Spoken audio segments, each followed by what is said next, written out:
ଯେତେବେଳେ ସଂସାରରେ ଆମେ ଜନ୍ମ ହେଲେ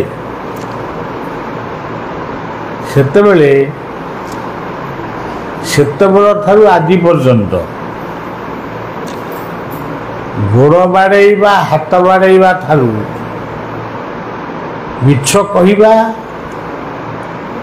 ଅଖାଦ୍ୟ ଖାଇବା, ଅପେୟ ପାନ କରିବା,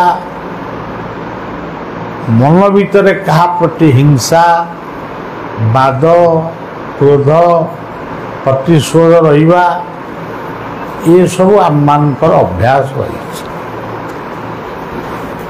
ଏଇ ଯେଉଁ ଅପରାଧ ସବୁ ଆମମାନଙ୍କ ଭିତରେ ଅଛି, ଏ ଅପରାଧ ମୋଚନ ହୁଏ ଗୁରୁ ଦର୍ଶନ, ପ୍ରାର୍ଥନା, ଧ୍ୟାନ,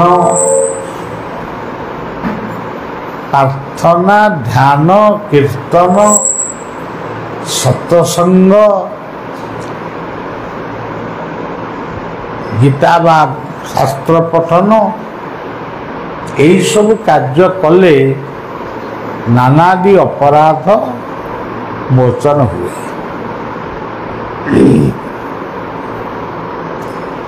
ତେବେ ଯେଉଁମାନେ ଶ୍ରଦ୍ଧାଳୁ ସେମାନେ ଆକୁ ଖୋଜି ଲୋଡ଼ିକିରି କରୁଛନ୍ତି। ଯେଉଁମାନଙ୍କ ଭିତରେ ଶ୍ରଦ୍ଧା ନାହିଁ କି କ'ଣ ପାଇଁ ଆମେ ଏହା ସବୁ କରୁଛୁ ସେ କଥା ମଧ୍ୟ କିଛି ବୁଝିବା ପାଇଁ ଯେଉଁମାନେ ପ୍ରସ୍ତୁତ ନୁହନ୍ତି, ସେ ତାଙ୍କୁ ଯାହା କଲେ ବି ସେ ଯାହା ଥିଲେ ସେଇଆ। ତେଣୁ ଆଜିର ଏଇ ପବିତ୍ର ଦିନରେ ଆମେ ଆର୍ତ୍ତତ୍ରାଣ ଜଗନ୍ନାଥଙ୍କ ମନ୍ଦିର ପାଖରେ ଅଛୁ ଏବଂ ଆମର ଟିକିଏ ଦୂରରେ ରହିଛନ୍ତି ଝାଡ଼େଶ୍ୱର ଶିବ। ଯେଉଁ ଝାଡ଼େଶ୍ୱର ଶିବଙ୍କ ପାଖରେ ଆମର ପ୍ରଥମ କାର୍ଯ୍ୟ ସେଇଠି ଆରମ୍ଭ ହୋଇଥିଲା। ସିଏ ବଳିଆକୁ ଅରିଲରେ ସ୍ୱପ୍ନ ଦେଖେଇଲେ ତାଙ୍କ ଲିଙ୍ଗ ଉପରେ ପାଣି ଢାଳିବା ପାଇଁ ନିର୍ଦ୍ଦେଶ କରିଥିଲେ। ସେଇ କାର୍ଯ୍ୟଟି କରୁ କରୁ ଏଠି ଜଗନ୍ନାଥଙ୍କ ମନ୍ଦିରରେ କିଛି କର୍ମକର୍ତ୍ତା ମାନେ ସେ କାର୍ଯ୍ୟରେ ସହଯୋଗ କଲେ। ତାପରେ ଏଠି ହଉ ହଉ ଆଜି ଆର୍ତ୍ତତ୍ରାଣଙ୍କର ମନ୍ଦିର ହେଇଛି। ତେଣୁ ମୁଁ ଯେତେବେଳେ ଗୋମାତାରେ ଆସେ ସେତେବେଳେ ମୁଁ ଭାବେ ହରିହର ଦର୍ଶନକୁ ଆମେ ଆସିଛୁ। ଏ ପାଖରେ ହରି, ସେ ପାଖରେ ହର।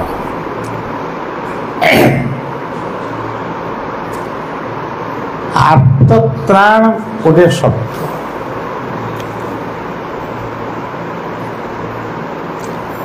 ଆର୍ତ୍ତ କହିଲେ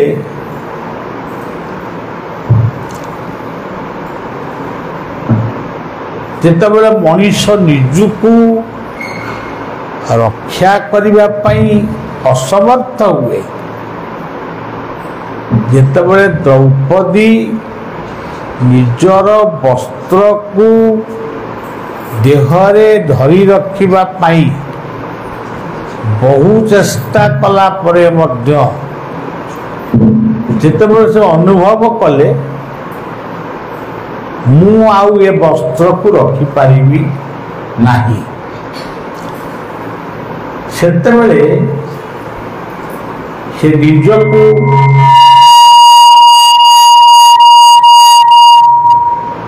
ଆଉ କ'ଣ କେତେ ଲୋକ ଅଛନ୍ତି ଦିବର କହିଦେଲେ ଯିବ, ସେ ନିଜକୁ ନିରାଶ୍ରୟ ବୋଲି ମନେ କରି ଦୁଇ ହାତକୁ ଟେକିଦେଲେ। କିନ୍ତୁ ଦୁଇଟି ହାତକୁ ଏମିତି ଟେକିଲେ ସେଇଟା ହେଉଛି ସମର୍ପଣ ମୁଦ୍ରା। ମଣିଷ ଆର୍ତ୍ତରେ ପଡ଼ିଲେ ଏମିତି ହାତକୁ ଟେକେ।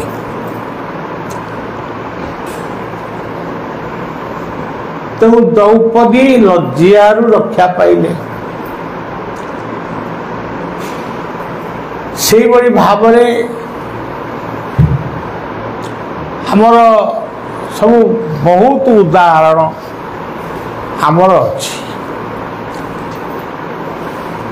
ଜଗନ୍ନାଥଙ୍କ ଦର୍ଶନରେ ବନ୍ଧୁ ମହାନ୍ତି ଯେତେବେଳେ ଯାଜପୁରରେ ଦୁର୍ଭିକ୍ଷ ପଡ଼ିଲା, ଖାଇବାକୁ ପାଇଲେ ନାହିଁ, ସିଏ ପିଲା ଛୁଆ ନେଇ ପୁରୀ ଶ୍ରୀକ୍ଷେତ୍ରକୁ ଗଲେ। ସେଠି ଶ୍ରୀକ୍ଷେତ୍ରରେ ପହଡ଼ ପଡ଼ିଗଲା। ପେଜ ନଳା ପାଖରେ ପେଜ ପିଇକିରି ପିଲାଙ୍କୁ ଶୁଆଇଲେ। କାଲି ସକାଳୁ ଆମେ ଜଗନ୍ନାଥ ବା ଆମର ଯିଏ ବନ୍ଧୁ ଆମେ ତାଙ୍କୁ ଦର୍ଶନ କରିବୁ। ପିଲାମାନେ ଶୋଇଗଲେ। ସିଏ ଭାବିଲେ ଇଏ ବଡ଼ ମନ୍ଦିରରେ ବୋଧେ ଗୋଟେ ବଡ଼ ବନ୍ଧୁ କିଏ ଅଛି। ସିଏ ଯେ ଗୋଟେ ନିମ୍ବ କାଠର ତିଆରି ମୂର୍ତ୍ତି, ଏ କଥା ତାଙ୍କୁ ବନ୍ଧୁ ମହାନ୍ତି କହିନାହାନ୍ତି। ସିଏ ଶୋଇଗଲେ। ବନ୍ଧୁ ମହାନ୍ତି କି ନିଦ ନାହିଁ।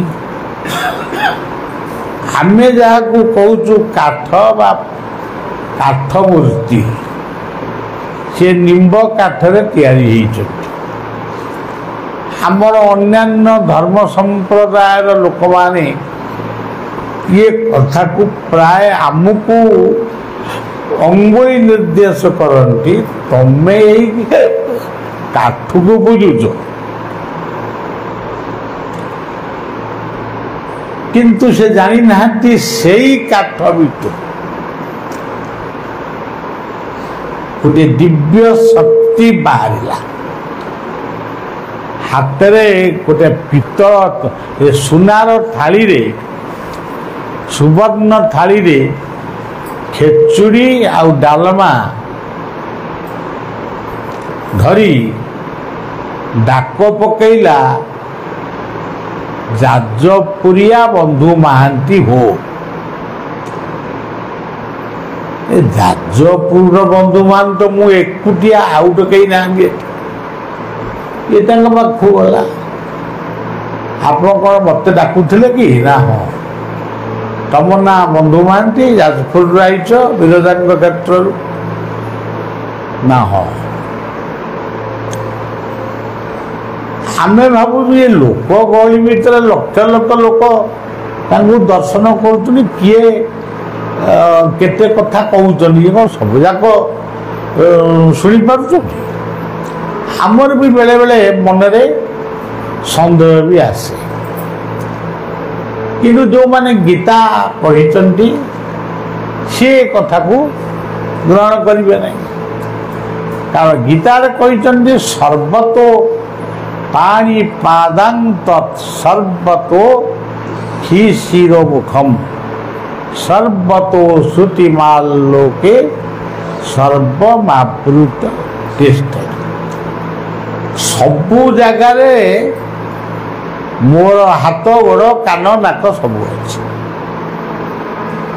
ତମେ ଭାବୁଛ ମୋ କାନଟା ଏଇଠି, ମୋ ନାକଟା ଏଇଠି, କିନ୍ତୁ ମୋ ମୂର୍ତ୍ତିରେ ନାକ ରଖାଯାଇଛି, କାନ ନାହିଁ।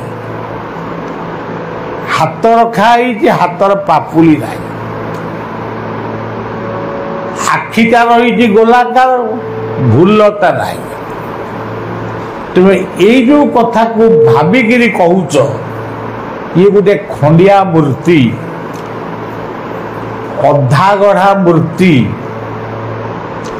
ଇଏ କ'ଣ ଲକ୍ଷେ ଲୋକଙ୍କର ଦୁଃଖକୁ ଏକାଥରେ ଶୁଣିପାରୁଛି? କେମିତି ଗୋଟେ କାଳ ଆସିବ? ଅନ୍ୟ ଧର୍ମ ଲୋକମାନେ ମଧ୍ୟ ଆମକୁ ଏମିତି ଗୋଟେ କହିଦେବେ, ବୁଝେଇଦେବେ, ତୁମେ କାହିଁକି ସେ ଅଧା ଗଢ଼ା ମୂର୍ତ୍ତିଟାକୁ ପୂଜା କରୁଛ? ହଉ, ଆମେ ଯେଉଁ ଠାକୁରଙ୍କୁ ପୂଜା କରୁଛୁ ତାଙ୍କର କାନ ଅଛି, ଆଖି ଅଛି, ନାକ ଅଛି। ତେଣୁ ଲୋକ ଗୁଡ଼ିକ ତ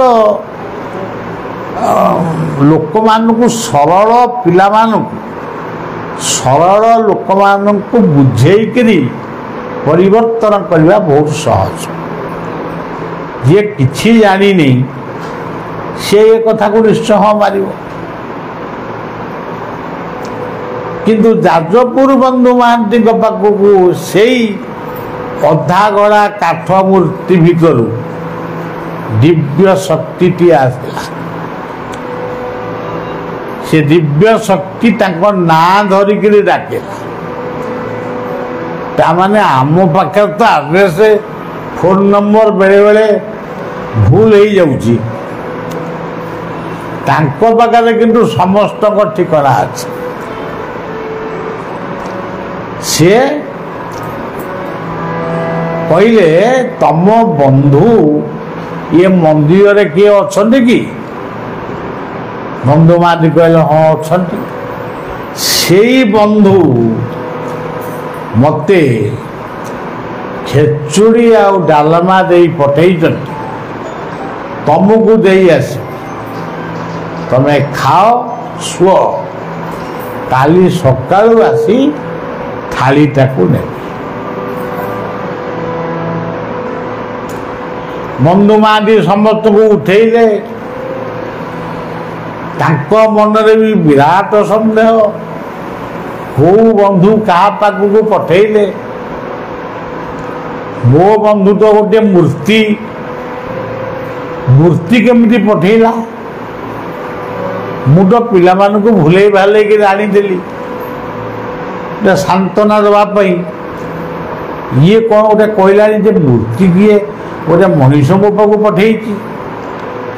ପିଲାଙ୍କୁ ଉଠେଇଲା, ଖେଚୁଡ଼ି ଡାଲମା ପେଟେ ପେଟେ ଖୁଆଇଲା, ନିଜେ ମଧ୍ୟ କିଛି ଖାଇଲା। ସମସ୍ତେ ଆନନ୍ଦରେ ଶୋଇଗଲେ। ସକାଳୁ ଥାଳି ଖୋଜା ହେଲା। କେଇ ଜଣେ କହିଲା ଥାଳିଟା ଯାଇକି ସେଇଠି ଅଛି ପେଜନଳା ପାଖରେ। ସମସ୍ତେ ଆସିକିରି ତାକୁ ଟଣା ଓଟରା କଲେ। ତମେ ଥାଳି କେମିତି ଚୋରି କଲ କୁହ, ରାଜାଙ୍କ ପାଖକୁ ଚାଲ, ଆକୁ ବାନ୍ଧିକିରି ନେବା। ଏମିତିଆ ସବୁ ଦୁଷ୍ଟାମି ସବୁ ଆରମ୍ଭ କଲେ। ଆଉ କିନ୍ତୁ ବନ୍ଧୁ ମହାନ୍ତି ସେଇ ଯେଉଁ ଜଗତର ବନ୍ଧୁ ଜଗନ୍ନାଥ, ସେଇ ଯେଉଁ ଦରଭଙ୍ଗା ଦରଗଡ଼ା ମୂର୍ତ୍ତି, ଯାହାର ପୂର୍ଣ୍ଣାଙ୍ଗ ହେଇନି, ମାନେ ଆମ ପାଇଁ ପୂର୍ଣ୍ଣାଙ୍ଗ ହେଇନି କିନ୍ତୁ ଭକ୍ତ ପାଇଁ ପୂର୍ଣ୍ଣାଙ୍ଗ ହେଇଛି। ଅନୁଭବୀ ଲୋକ ପାଇଁ ସେ ପୂର୍ଣ୍ଣ। ସେଇ ମୂର୍ତ୍ତିକୁ ଲକ୍ଷ୍ୟ କରି ସେ ପ୍ରାର୍ଥନା କଲେ, ପ୍ରଭୁ ହେ ବନ୍ଧୁ, ମୁଁ କ'ଣ ପ୍ରକୃତରେ ଚୋରି କରିଛି? ମୁଁ କ'ଣ ପ୍ରକୃତରେ ଖେଚୁଡ଼ି ଡାଲମା ଚୋରି କରି ଆଣିକି ମୋ ପିଲାଙ୍କୁ ଖୁଆଇଛି? ଯେ ମୁଁ ବର୍ତ୍ତମାନ ଚୋର ହେଲି, ରାଜାଙ୍କ ମନ୍ଦିରକୁ ଯିବି, ବନ୍ଧା ହେବି, ଇଏ କଥାଟା ଆପଣ ହିଁ ବୁଝନ୍ତୁ। ଏଇ ଯେଉଁ ଆର୍ତ ଶବ୍ଦ ଯେତେବେଳେ ଆର୍ତ୍ତତ୍ରାଣ ଜଗନ୍ନାଥଙ୍କ ପାଖରେ ପହଞ୍ଚିଗଲା, ସିଏ ସିଆଡ଼ୁ ଆଉ ଗୋଟାଏ ରୂପ ଧରିକିରି ଆସିଲେ। କେତେକ କହନ୍ତି ଏଗୁଡ଼ା ସବୁ ଗାଲୁ ଗପ, ଏ ଗପ ସବୁ କିଏ ତିଆରି କରିଦେଇଛି। କିନ୍ତୁ ଯେଉଁମାନେ ଅନୁଭବୀ ସେମାନେ ସେଇ ପର୍ଯ୍ୟନ୍ତ ଧୈର୍ଯ୍ୟ ରଖିପାରନ୍ତି ନାହିଁ। ଆଉ ଗୋଟାଏ ରୂପ ଧରି ଆଉ ଗୋଟାଏ ନନା ଆଇଲା, ମାନେ ଗୋଟେ ପଣ୍ଡା ଆଇଲା। ସିଏ ବନ୍ଧୁ ମହାନ୍ତିକି ଧରିଥିଲେ। ସିଏ ଆସିକିରି ଏମାନଙ୍କୁ ସବୁକୁ ଏମିତି ପେଲି ପାଲି ଦେଲା ଯେ ସିଏ ସବୁ ଖଣ୍ଡିଆ ମଣ୍ଡିଆ ହେଇ ଗୋପାଲ ମାଲ କହିକି ଦୌଡ଼ିଲେ। ବନ୍ଧୁ ମହାନ୍ତି କହିଲେ ଯାଅ ଯାଅ ଦର୍ଶନ କର, ଯାଅ। ସେଇ କହୁଛନ୍ତି ବନ୍ଧୁ ମହାନ୍ତି ଯାଅ ଦର୍ଶନ କର। ମୁଁ ସୁନାର ଥାଳିଟାକୁ ନେଇଯାଉଛି ଦେଇଦେବି।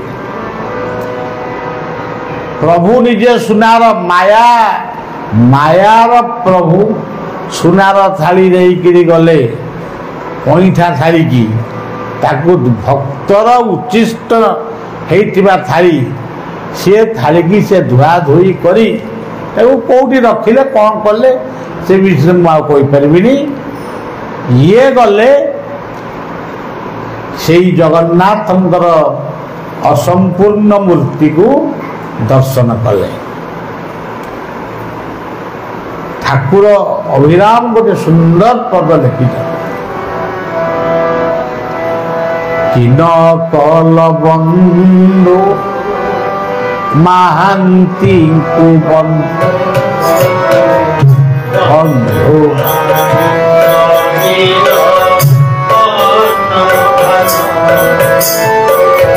କିନ କଲ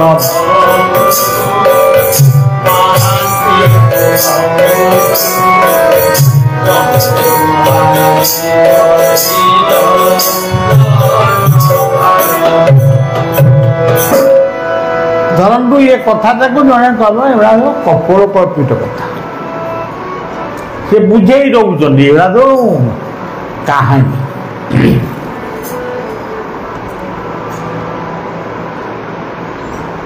ମୋ ନିଜର ଗୋଟେ ଅନୁଭୂତି ମୁଁ ଆପଣ, ଆମେ ପୁରୀ ଯାଇଛୁ, ଗୋଟିଏ ଡାକ ବଙ୍ଗଳାରେ ଆମେ ରହିଛୁ। ସିଏ ଡାକ ବଙ୍ଗଳାରେ କ'ଣ ସେ ମନ୍ତ୍ରୀ ଆସି କିଏ ଗୋଟେ ପହଞ୍ଚିଲେ, ସେ ହୋ ହା ଘୋ ଘା ହେଲେ, ଆମେ କହିଲୁ ଏଠି ରହିପାରିବା, ଆଉ ଗୋଟେ ଡାକ ବଙ୍ଗଳାକୁ ଆମକୁ ପଠେଇଲେ। ଆମେ ସେଠି ପ୍ରସାଦ ଟିକେ କରିବୁ, ଜଗନ୍ନାଥଙ୍କ ବିଷୟରେ ଆଲୋଚନା କରିବୁ। ଗୋଟେ ଜଗନ୍ନାଥଙ୍କର ସିଂହଦ୍ୱାର ଆଗରେ ଗୋଟେ ଯଜ୍ଞ ଆମେ କରିବୁ, ଭୂତ ଯଜ୍ଞ। ଏଇସବୁ ସମ୍ବନ୍ଧରେ ଆମେ ଆଲୋଚନା କରିବାକୁ ଯାଇଛୁ। ଆମକୁ କାହିଁକି, ଆମର ତ କେହି ଶତ୍ରୁ ନାହାନ୍ତି, ଆମେ କାହିଁକି କାହାକୁ ଶତ୍ରୁ ବୋଲିବା? କବାଟ ଫବାଟ ସବୁ ଖୋଲା ହେଇଛି, ପବନ ଆଉଛି, ସମୁଦ୍ର କୂଳ ବସିକିରି ଆମର କଥାବାର୍ତ୍ତା ଚାଲିଛି। ସାଡ଼େ ବି ରୋଷେଇବାସ ଚାଲିଛି। ଏତିକି ବେଳେ ଜଣେ ବାବୁ ଆସି କହିଲେ, ସେ ପୁଣି ଜଣେ ଓକିଲ ବାବୁ, ସେ ଆସିକିରି କହିଲେ ଇଏ ମାଛଟାକୁ ଟିକେ ଭାଜି ଦିଅ। ସିଏ ଯେଉଁ ପୂଜାରୀ ଥିଲା କହିଲା, ବାବୁ ଦେଖନ୍ତୁ ଆଜି ବାବା ବଢ଼ିଆ ଇଏ ଡାକ ବଙ୍ଗଳାରେ ଅଛନ୍ତି, ନିଷ୍ଠାରେ ତାଙ୍କ ପାଇଁ ଆମେ ପ୍ରସାଦ କରୁଛୁ, ତେଣୁ ଆଉ କେଉଁ ଜଣ ଭାଜିଦେବି, ଆଜି ଆଉ ଭାଜିପାରିବ। ଏତିକି କଥାରେ ସେ ମାନେ ଦୁଁ ଦୁଁ ହୋଇ ଚାଲିଗଲା। ସାରୁ ପଧେ କାହାକୁ ନେଇକିରି ଆସିଲା। ଆମେ ତ ବହିଛୁ, ଆମେ କାହିଁକି କିଏ ଦେଖା କରିବାକୁ ଆଇଛନ୍ତି। ଯେଉଁଭଳି ଭାବରେ ସେମାନେ ଭାଷା ଆଉ ହାତ ଗୋଡ଼ ହଲେଇଲେ, ମୁଁ କେବଳ ଭାବୁଥାଏ ଇଏ ଗୋଟିଏ ଚଟକଣା ଯଦି ଆମ ଭିତରେ କାହା ଉପରେ ବାଜିବ, ତାହେଲେ ଇଏ ନିଶ୍ଚୟ ରକ୍ତ ଫକ୍ତ ବାନ୍ତି କରି ପଡ଼ିବ। ମୋତେ ଇଏ ପିଲାମାନେ ନେଇ ବାଥରୁମ୍ରେ ପୁରେଇକି କବାଟ ଦେଲେ ଆପଣ ଭାରତ, କିନ୍ତୁ ମୁଁ ବାଥରୁମ୍ ଭିତରେ ମୁଁ ପଳେଇ ଯାଉଛି। ତମକୁ ମାରିବେ ଆଗ ମୋତେ ମାରନ୍ତୁ, କିନ୍ତୁ ଆପଣ ବିଶ୍ୱାସ କରିବେ ନାହିଁ, ସେ ଲୋକମାନେ ଆଜି ବି ବଞ୍ଚିଛନ୍ତି। ସେ ଯେତେ ପ୍ରକାରର ଚେଷ୍ଟା କଲେ, ମାନେ ବହୁ ପ୍ରକାର ଚେଷ୍ଟା କରିଛନ୍ତି, ବିଧା ଗୋଇଠା ସବୁ ମାରିବା ପାଇଁ, କିନ୍ତୁ କାହା ଦେହରେ କିଛି ସେ ଗୋଇଠା ବାଜିନି କି ପାଦ ବି ଏ ଚଟକଣା ବି ବାଜିନି। ଯେତେ ଥର ସେ ଚଟକଣା ମୋତେ ମାରିବା ପାଇଁ ଚେଷ୍ଟା କରିଛି, ମୁଁ ତ ଆଉ ଚଟକଣାକୁ ଅନେଇନି, ମୁଁ କେବଳ ସେଇ କାଳିଆ ଦେବତାର ସେ ଚକ୍ଷୁ ଦିଟାକୁ ଅନେଇଥାଏ, ଭାବୁଥାଏ ଏହା ପରୀକ୍ଷା ନା ପାଠ, ଏଠି ପାଠ ପଢୁଛୁ ନା ପରୀକ୍ଷା ଦେବ। ତାଙ୍କରି ଭିତରେ ପୁଣି ଦି ପାର୍ଟି ହେଇଗଲେ। ଜଣେ କହୁଛି ଆପଣ ତ ଏତେ ତାଙ୍କୁ ଶୋଧିଲେଣି, ଗାଳି ଦେଲେଣି, ତାଙ୍କର ଭୁଲଟା କ'ଣ? ସେଟା ଡାକ ବଙ୍ଗଳା ରିଜର୍ଭ କରିକି ଅଛନ୍ତି, ଆଉ ତାଙ୍କର କ'ଣଟା ଭୁଲ? ଆପଣମାନେ ମାଛ ଭାଜିବାକୁ କହିଲେ, ମାଛ ତ ସିଏ ଭାଜିଲାନି ରୋଷେଇଆ, ତାଙ୍କର କ'ଣ ଭୁଲ? ଚାଲ ତାଙ୍କୁ କାହିଁକି ତୁମେ ଶୋଧୁଛ, ଗାଳି ଦେଉଛ? ଏମିତି କହି ତାଙ୍କୁ ପେଲି ପାଲିକି ନେଇକିରି ଗେଟ୍ ସେ ପାଖକୁ ଦେଇ ସାଡ଼ୁ ଦୌଡ଼ିକିରି ଆସି ଆମ କଲା କବାଟ ବନ୍ଦ କରିଦିଅ। ଆମେ କହିଲୁ ଆଉ ଅବିଶ୍ୱାସ ରାଜ୍ୟରେ ରହିବା କଥା ନୁହଁ, ଆମେ ରାତି ଭକ୍ତଙ୍କ ଘରକୁ ପଳେଇ ଆଇଲୁ। ତେଣୁ ଆଜି ବି ସେଇ ଜଗନ୍ନାଥ ଆର୍ତ୍ତତ୍ରାଣ ରୂପରେ କେବଳ ଦ୍ରୌପଦୀଙ୍କୁ ଉଦ୍ଧାର କରିଥିଲେ। ଆଉ କିଏ ପଣ୍ଡିତ ଅଛନ୍ତି ଘୋର ବନସ୍ତରେ ମୃଗୁଣୀକି ରକ୍ଷା କରିଥିଲେ, ଲକ୍ଷେ ଯୋଜନରେ ଗଜକୁ ରକ୍ଷା କରିଥିଲେ। ଏଇ କଥା କେବଳ କହିବାରେ ଲାଗିଛନ୍ତି। ଏଇ ଯେଉଁ ହେଲା କ'ଣ ହେଲା ରଥଯାତ୍ରା, ଯେଉଁ ଚ୍ୟାନେଲ ଖୋଲିବ ଏଇଭଳିଆ ସବୁ ଗପ ସେ କହୁଛନ୍ତି, କିନ୍ତୁ କେହି କେବେ କହିନାହାନ୍ତି ଯେ ଜୀବନର ଅନୁଭୂତି କ'ଣ। ତୁମେ ଜଗନ୍ନାଥଙ୍କ ନାଁରେ ଏତେ ଶ୍ଲୋକ ପଢ଼ୁଛ, ଏତେ ଗୀତ ପଢ଼ୁଛ, ଅମକ କବି ଲେଖିଛନ୍ତି, ଅମକ ପଣ୍ଡିତ ଲେଖିଛନ୍ତି, ନିଜର ଅନୁଭୂତି କ'ଣ ସେ ବିଷୟରେ ସେମାନେ ନୀରବ। ତେଣୁ ସଜ୍ଜନ, ପ୍ରକୃତରେ କାୟ ବାକ୍ୟ ମନରେ ଯଦି ଆମେ ସମର୍ପିତ ଭାବନା ରଖିବା, ସେଠି କାଠ ମଧ୍ୟ କଥା କହିବ। ଜଙ୍ଗଲରେ ଗୋଟିଏ ବୁଢ଼ା ଯାଉଛନ୍ତି, ସାଇକେଲଟେ ନେଇକି ଯାଉଛନ୍ତି, ବାଘ ତାଙ୍କ ଆଗକୁ ପଳେଇଲା। ସେ କ'ଣ କରିବେ? ସାଇକେଲରୁ ଓହ୍ଲେଇ ପଡ଼ିଲେ, ଥରିଲେ, କହିଲେ ମୁଁ ପିଲା ଛୁଆକୁ ଆଉ ଦେଖିପାରୁନି, ଏଇଠି ମଲି। ଆଉ ଜଗନ୍ନାଥଙ୍କୁ ସେ ଆର୍ତ୍ତରେ ପ୍ରାର୍ଥନା କଲେ, କହିଲେ ପ୍ରଭୁ ମୋ ଜୀବନର ଆଜି ହେଉଛି ଶେଷ। ଇଏ ବାଘଟା ମୋତେ ଏଠି ଖାଇକିରି ମୋ ହାଡ଼ ଗୋଡ଼ ସବୁ ଶେଷ କରିଦେବ। ମୋ ଘରେ ଦେଖି କେମିତି ଖବର ପହଞ୍ଚିବ ମୁଁ ବାଘ ପାଟିରେ ମରିଯାଇ। ଏତିକି ବେଳେ ସେ ଜଙ୍ଗଲ ଭିତରୁ ଗୋଟାଏ ଶବ୍ଦ ଶୁଭିଲା। ମୁଁ ଆକୁ ପତ୍ରିକାରେ ଲେଖିଥିଲି। ବାଘ ଆଖିକୁ ଚାହିଁକିରି ଧୂଳି ତୋଳିକିରି ତା ଆଖିକି ଛାଟି ଦିଅ। କିଏ କହିଲା ମତେ? କିଏ ଆସ୍ତେ କରି ବସିଲା, ଧୂଳିକି ଗୋଟେଇଲା, ପୁଣି ଉଠିଲା। ଯେତେବେଳେ ମୁଁ ତା ଶବ୍ଦ ଶୁଣୁଛି ତାକୁ ପ୍ରୟୋଗ କରିବା, ସେ ବାଘ ଆଖିକି ଛାଡ଼ିଦେଲା। ବାଘ ତାର ଆଖିରେ ଧୂଳି ଯେମିତି ପଡ଼ିଲା, ସିଏ ଗଡ଼ି ଗାଡ଼ି ହୁଙ୍କାର ଗର୍ଜନ କରି ସେ ଜଙ୍ଗଲ ଭିତରକୁ ପଳେଇଲା। ଇଏ ତାର ସାଇକେଲ ଚଢ଼ି ଘରକୁ ଆସିଲା। ଦୀନ ବନ୍ଧୁ ଏହି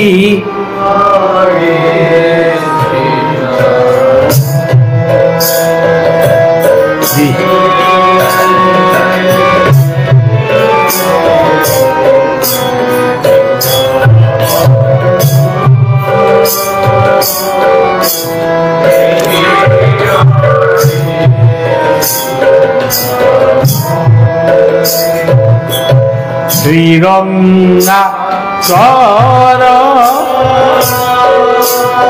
ସେବା ରେ ଶ୍ରୀରଙ୍ଗା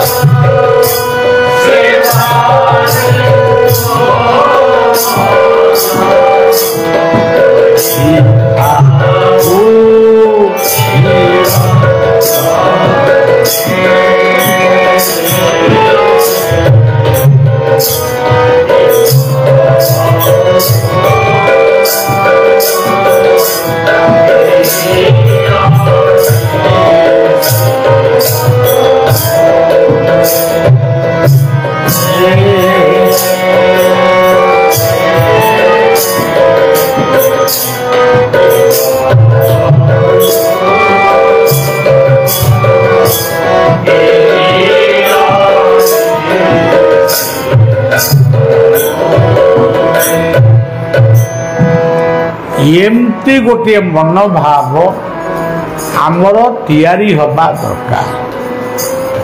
आमे राति पाहिले बिछणारे बसी आमे अन्य कौनसी कथारे मन न दे हृदय चक्र को ध्यान करी आखि बुझी गुरु मंत्र बा भगवान कर गोटे मंत्र स्मरण करी आज दिनर समस्त कार्य संपन्न पाई प्रभु मते शक्ति दियो। तापरे आपण कौन करिवे कौन नहीं गला एटा होचे सत्य जुग।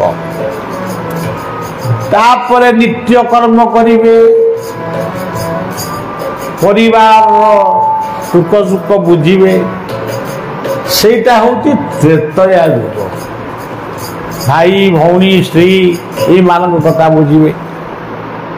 तापरे आसीबो द्वापर जुग जेतबेले आपण माने कर्म क्षेत्र को जिवे कि फल आशा रखिवे युद्ध रे विजयी हवा पाई चेष्टा करिवे एवं से फल को परिवार को आनिवे से होची द्वापर जुग।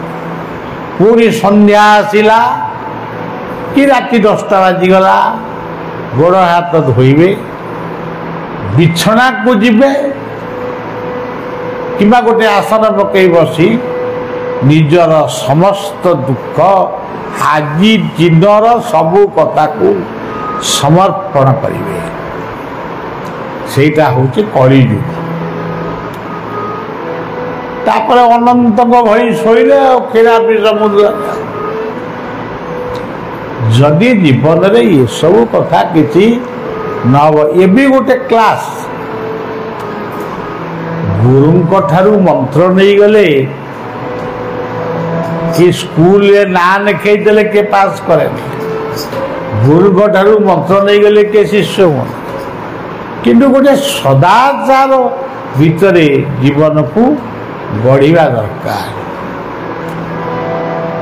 यही निकट में मो मन भीतर आसिला मु गोटे घर आई गोटे घर आई कौन हजार हजार घर कले आ मुझे कि लोकटा कि घर कर से मठ कर से अमुक कर एगुड़ाक सब ये जंजाल को एगुड़ा मु दायित्व नहीं पारि मोर जो इच्छा हम से जीवी से बसबी लोक कथा टे बुझी मो से ये मठरे किए बाजी रे मठरे कौटी मंदिर हम से गुड़ाक मो द्वारा किसी हम नहीं समस्त को डाकिक तुम्हें सब तुम जदि न नब ताले मत गोटे गाड़ी दे मोर ड्राइवर को नहीं पलैबी मत को जो कमल कम सारी दे आस सियाड़े रही मल्ली आ तेणु सज्जन आजिर जीवन काली की नथिबो कालीर जीवन आज तो नहीं। आपण माने संबलपुर सुदूर संबलपुर गुरु दर्शन आसिचंती किए बरगढ़ आसी किए झारसुगुड़ा आसी किए गोमात्रा आई ये जिनसटा सब बेले मिले हम नहीं आम गोटे जगार बसिकी विश्वाड़कर घर बर्तमान यहीटा विश्वाड़ घर यहीटा सहीटार किसी ना यहीटा भी जहाँ घर सहीटा भी तम घरटा भी सहीटा मो घरटा जो मु भी मो घरटा भी सहीटा जनकर घर आकाश आमरी छपर मोर तो आम दुआर बसा घर सबु विभुंक कथी आमे भूलिया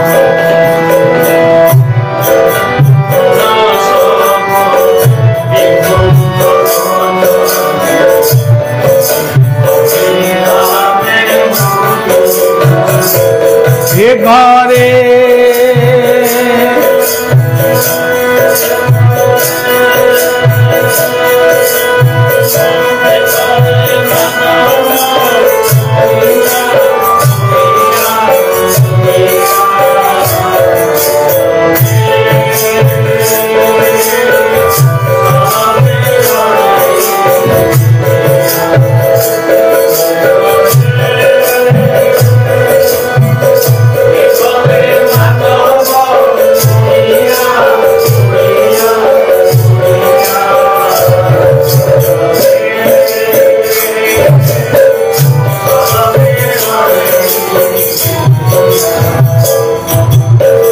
ये घरटा जार संबलपुरटा तार दिल्लीटा तार काश्मीरटा तार अमेरिका भी तार सबू तार पाकिस्तान भी तार ये मिछरे कहते आमर यहाँ गोटे भाषा मो देश भारत कि कह मो देश अमेरिका एवं सब भाषा किंतु प्रकृत जड़े होती ये जगतर मालिक आमे तांको भिन्न भिन्न नाम संबोधन करुचु भिन्न भिन्न स्तव स्तोत्र तांको प्रार्थना करुचु किंतु सब गुड़ाक से गोटे जगार पहुँचु ये हूँ अनुभव कथा तेरे जो माने सतसंगी जो माने गुरु राज्य रे प्रवेश करिसंती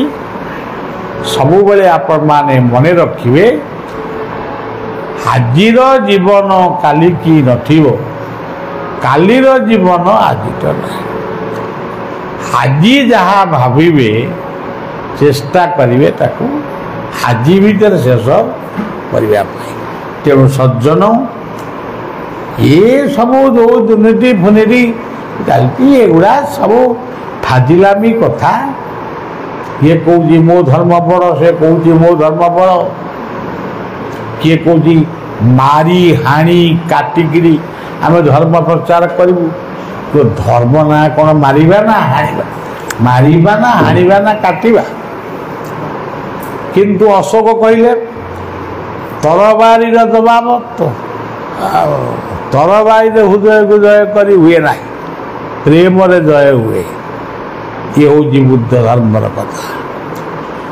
सनातन हिंदू कहे सत्यं वदिष्या अहिंसा परम धर्म आउ कौ धर्म कहती बुझे बाझे शिकई साकई दे नहीं केमिति हेले आम धर्म कुआ आउ गोटे जगह किए कहती जदि से न आउଛନ୍ତି तरबारी धर समस्त को मारिकी पूरा गाँ शून्य कर दो सहर शून्य कर अतीत इतिहास हमको यही कथा ही कहूँ यही कथा होता गाँ गाँव में पशिकी लोक मात्र लोक डरी हरिकी धर्म परिवर्तन करते किंतु धर्म ही धर्म, धर्म एक पोत ही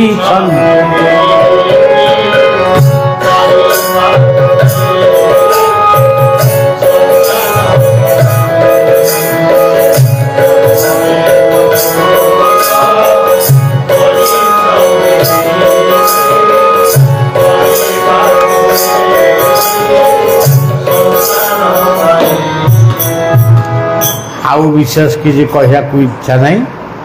आर्तत्राण को प्रणाम।